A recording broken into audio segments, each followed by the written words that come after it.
Hi guys, and welcome to DIY Ideas, and my name is Laura and I am helping out Eva here a little bit and do some videos here for knitting. Okay, after a few scarves and some other things, you might be interested to learn knitting in a row. Okay, so once you have your stitches here on the hook or on the needles here, if you pull it apart like this, you almost have like a regular straight line.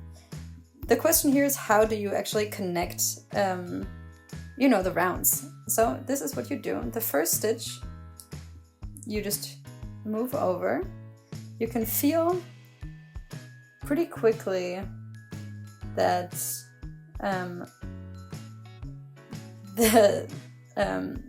this never really looks that nicely. You can get maybe bigger holes, or maybe there where you connected the rounds, you can get like kind of a corner or a lump. So how do we avoid that? What's really important here in knitting in rounds is that before we actually close off the round, what is important is that all the stitches look in the same direction and they're not actually kind of twisted like this before we close the round, because if that happens, then we have chaos. To make this a little more even here, where we are connecting the rounds, we will add another additional stitch here. So if we have 64 stitches, for example, I will actually do 65 here. Then we take the extra stitch, the additional stitch, from the left to the right needle. So you just pull it over like this, as if the needles were connected. Okay, so I just move it over like this. Okay. And then that's the first one. And then the first stitch that's here right behind, I will pull over and then let it go. Okay. You have to kind of see how well you can go in. Sometimes with the thicker needles, it's not as easy. It's not really hard either, but it's just, a little more flimsy. Okay, now we already have as many stitches on the needle as we were supposed to have. So 64 in this case. This stitch here that we just moved over, we will pull it back on the left needle. And now we can continue knitting. Okay, I'm sure a little bit here has, come loose a little bit. You can just pull it tight again. And then the first stitch goes after the pattern, okay? And so often it's right, right, left, left, or, for socks or something.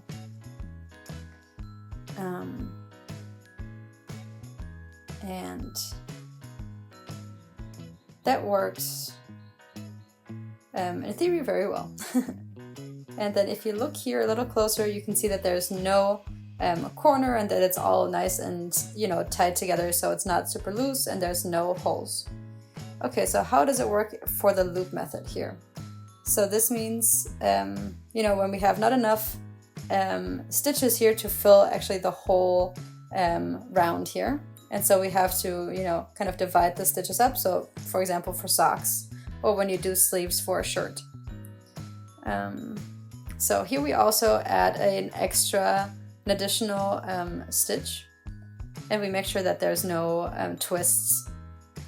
And so we take the needles and we cannot kind of move them apart because they're really close together like this.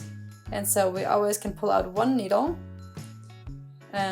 But here, to close off the round, it's going to be really hard.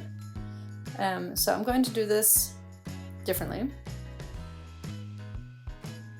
Okay, so let's see. We have the stitches all without twists. And again, I take this stitch here and I move it to the other side. And because I can't actually put the points together, I need to do this by basically making sure that the stitch can you know, make a little loop, and but later also it has to be on the same side without a twist. Okay, so I have a big needle here just for sewing. You can also use a crocheting hook or a skinnier knitting needle. Okay, so we have our stitch here. I obviously don't want to loosen it up too much, so I'm just going to take it and I'm going to put it like this onto the other hook. Okay, next we will take this one over. Okay, so grab it here with the needle. Okay, and let it go. Okay, I'm just going to use my fingers here a little bit to adjust. The first ones are always a little harder, and I'm just putting them back onto here. Okay, and then we do the same thing with my little loop here. Okay, so just make sure that you take the stitch and put it on the correct way and not twist it. Okay, and now my stitches are connected. You can, you know, pull it a little tighter if you want to, and then, like as you would in a regular loop method, you can just take the needle through and then continue knitting here. The stitches are all still facing the right way and are not twisted. And so our first stitch. If I have already crocheted a few stitches here, I can then really easily and normally take my needle and pull it through, and then I can see that I have a really nice corner here, a border here without a corner, without a lump. I really hope that you thought this video was helpful. If you have any comments or anything you would like to see in the future, please let me know, and then hopefully I will see you back next time here at DIY Ideas. Bye!